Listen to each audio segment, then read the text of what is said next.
할렐루야.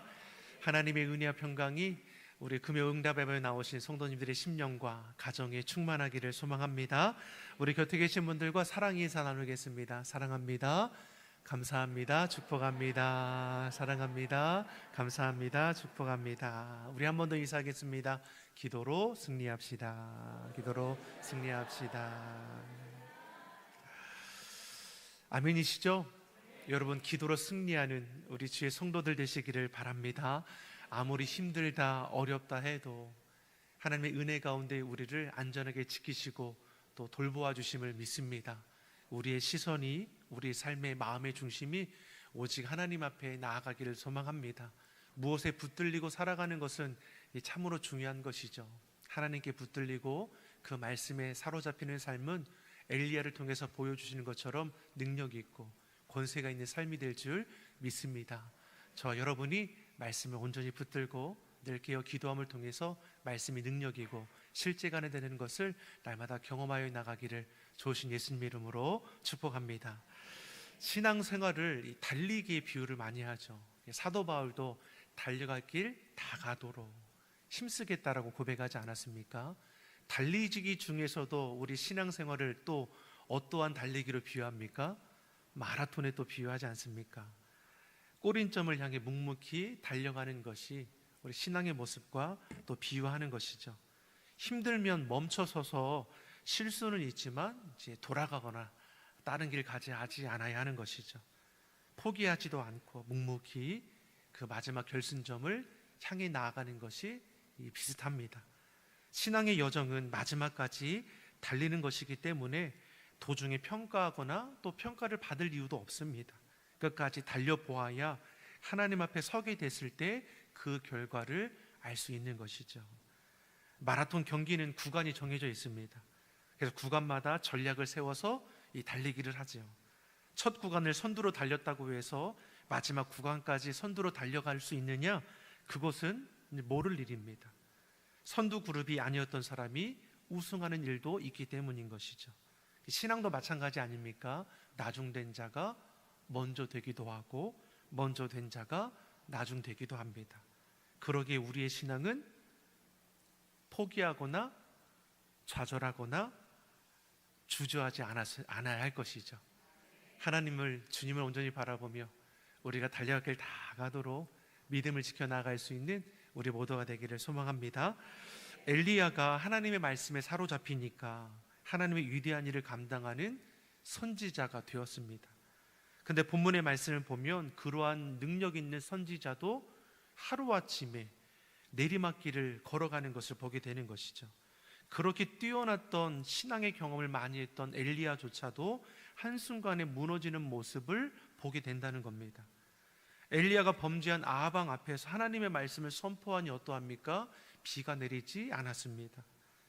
제단을 쌓고 기도하니까 하늘에서 불이 떨어졌습니다.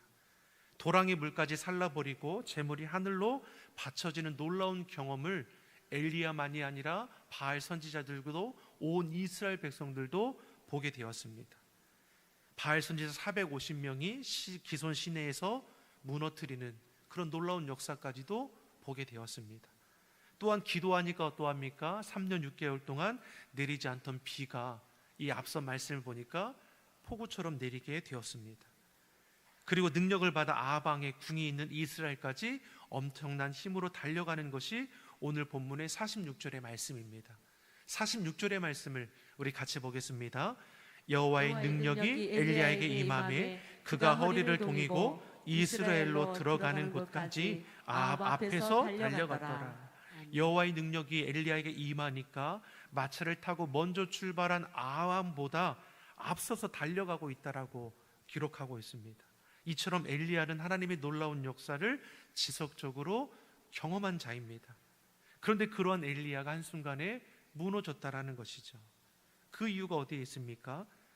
우리 4절의 말씀을 같이 한번 보겠습니다. 19장 4절의 말씀입니다. 자기 자신은 광야로 들어가 하루길쯤 가서 한 로뎀나무 아래에 앉아서 자기가 죽기를 원하여 이르되 여호와여 넉넉하오니 지금 내 생명을 거두시옵소서. 나는 내 죄성들에게다 낫지 못하나이다 하고. 하나님의 놀라운 역사를 경험했던 엘리야가 4절의 말씀을 보니까 어떠한 기도를 하나님께 올려드리고 있습니까? 이제 내가 족합니다. 나 죽기를 바랍니다. 자기 처지를 한탄하면서 차라리 죽고자 하는 그러한 기도를 하나님께 올려드리고 있습니다. 이제까지 엘리야의 인생길은 참으로 놀라웠습니다. 그런데 왜 이렇게 쉽게 포기하는 인생으로 전락하게 되는가? 1절의 말씀이 이렇게 기록되어 있습니다. 1절의 말씀입니다. 아합이 엘리야가 행한 모든 일과 그가 어떻게 모든 선지자를 칼로 죽였는지를 이세벨에게 말하니. 자, 아합이 궁에 도착하니까 자신을 맞이하는 아내 이세벨에게 갈멜산에 있었던 모든 사건을 상세히 다 전해주게 되는 것이죠. 여기 이세벨이 누구입니까? 먼저는 이방 여인입니다. 16장 31절의 말씀을 보면 이세벨을 가리켜 시돈 사람의 왕 엣바알의 딸이라고 했습니다.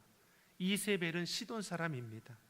이방 민족뿐만 아니라 바알을 숭배하던 여인입니다.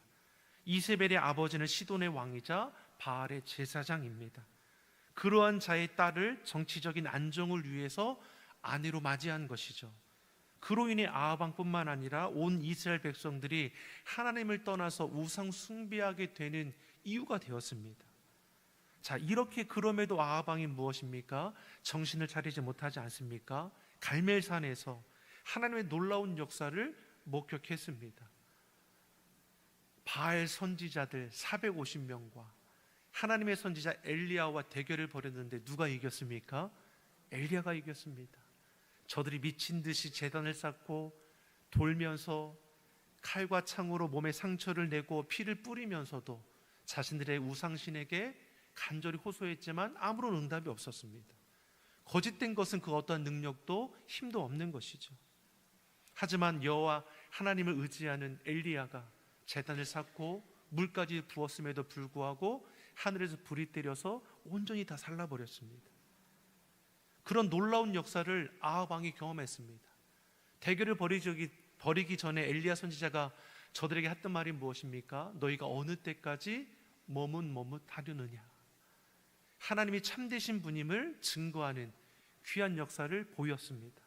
뿐만 아니라 3년 6개월 동안 내리지 않던 비가 엘리야의 기도를 통해서 내리게 되었습니다.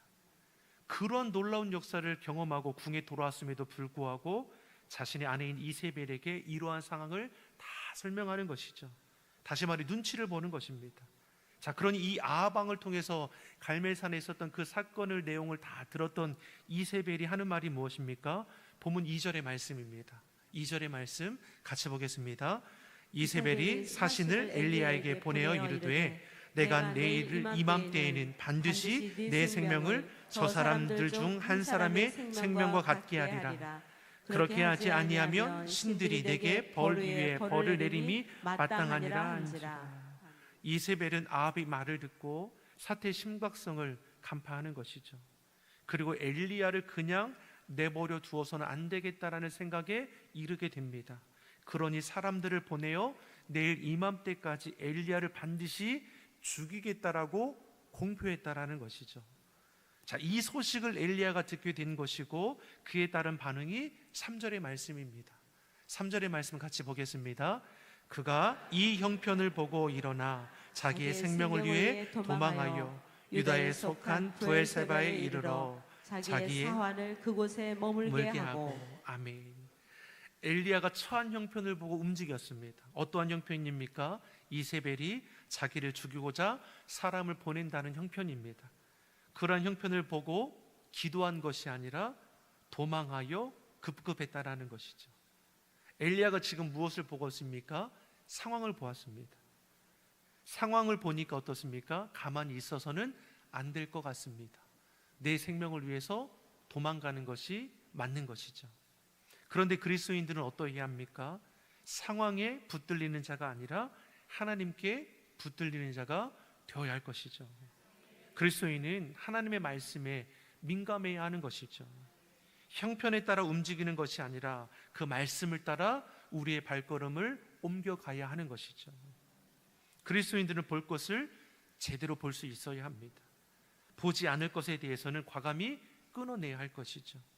보지 말아야 하는데도 아쉬워서 자꾸 들여다보게 되면 그것이 올무가 되어서 우리를 넘어지게 하는 것입니다. 형편이 우리를 좌우하게 하도록 여러분 내버려 두지 마십시오. 환경을 보면 누구나 움츠려 들게 되어 있습니다. 움츠려 드니까 담대하게 대응할 수 없는 것이죠. 하나님의 능력을 경험했던 엘리야조차도 하나님 말씀에 반응하기보다는 이세벨의 그 말에 마음을 빼앗기게 되니까 도망자가 되는 신세가 되는 것입니다. 환경의 마음을 빼앗기면 거기에 붙들려 버리고 마는 것이죠. 사랑하는 성도 여러분, 환경과 형편에 붙들리는 것이 아니라 하나님께 그 마음이 붙들리는 그런 그리스도인들이 되기를 예수님의 이름으로 축원합니다. 우리 옆 사람에게 이렇게 권면하겠습니다. 말씀에 붙들려 살아갑시다. 아멘이시죠? 사람에게 붙들리면 그 사람의 말 한마디가 우리를 넘어지게 할 수 있습니다. 재물에 붙들리면 재물이 있고 없음에 대해서 우리가 낙심하여 넘어지게 되는 것이죠. 내가 무엇에 붙들려 살아가느냐가 너무나 중요한 것이죠. 하나님의 말씀에 붙들리고 우리 시선이, 우리 마음의 생각이 오직 하나님께 고정되기를 예수님의 이름으로 축원합니다. 다윗이 시편을 통해서 고백하는 것이 무엇입니까? 내가 누구를 두려워하리요. 시편 27편의 말씀을 보니까 내가 누구를 무서워하리요. 두려움의 이유, 무서움의 이유가 그에게 있는 것이죠. 근데 고백하는 것이 무엇입니까? 내가 누구를 두려워하리요. 내가 누구를 무서워하리요. 이렇게 담대히 고백할 수 있는 것이 무엇입니까?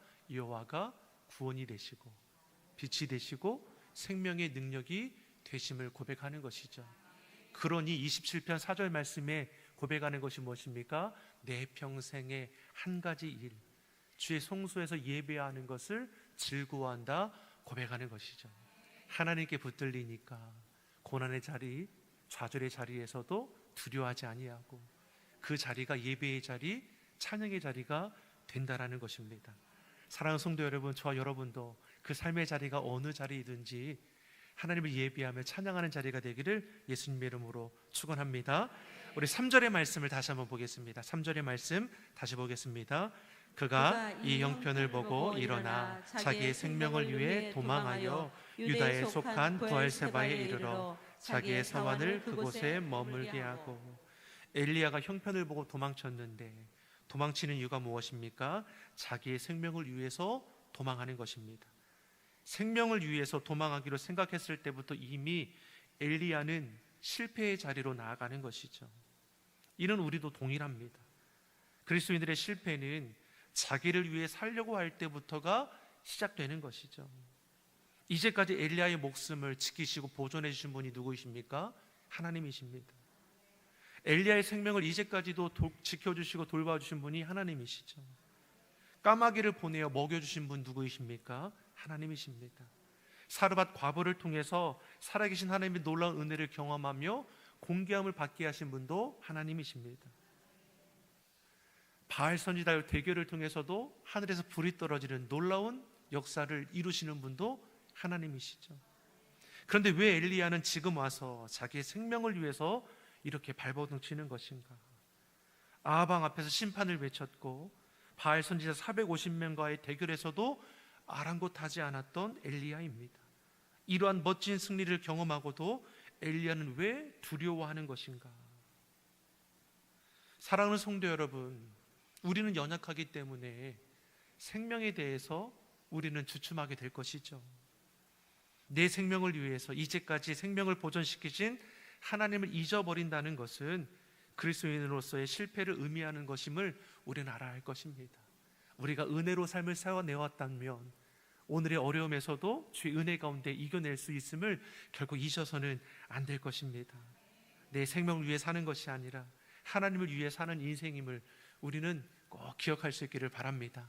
내 인생 내 것이 아니라 하나님의 것임을 인정하며 하나님의 도우심을 구하고 찾는 저와 여러분이 되기를 간절히 소망합니다. 그러기에 하나님이 내 생명을 보존하는 줄 믿고 우리는 환경과 상황을 얼마든지 넘어설 수 있는 것이죠. 그런데 어떻습니까? 환경에 붙들리면 이것이 우리를 넘어지게 할 수 있다라는 것입니다. 사랑하는 성도 여러분, 환경과 상황은 우리의 적수가 되지 못합니다. 사람의 소리도 우리를 두렵게 하지 못합니다. 그것 때문에 혼란스러워하거나 여러분 좌절하지 마십시오. 그것 때문에 환경에 얽매이지 마십시오. 그럴수록 더욱더 우리가 믿음의 눈을 들어 이 하나님을 바라볼 수 있기를 간절히 소망합니다. 내 생명은 하나님께서 지키십니다. 내 인생은 하나님께서 보존해 주십니다. 사람은 내게 어찌할 수 없습니다. 평생에 이러한 신앙의 고백으로 믿음의 길 살아갈 수 있는 우리 모두가 되기를 예수님의 이름으로 축원합니다. 기도하겠습니다. 좋으신 아버지 하나님, 사람이 마음으로 자기의 길을 계획할지라도 그 걸음을 인도하시는 이가 오직 여호와 하나님이심을 고백합니다. 전 환경과 상황에 따라 주저하고 넘어지는 신앙이 아니라 지금까지 지키시고 인도하신 하나님께 맡기는 참 신앙인이 되게 하여 주시옵소서. 우리의 생명을, 우리의 형편을, 우리의 상황을 하나님께서 지키시고 보존하여 주심을 믿사오니 평생의 여호와 하나님만을 의지하며 마지막까지 승리케 하여 주시옵소서. 감사드리며 예수님의 이름으로 기도드립니다. 아멘.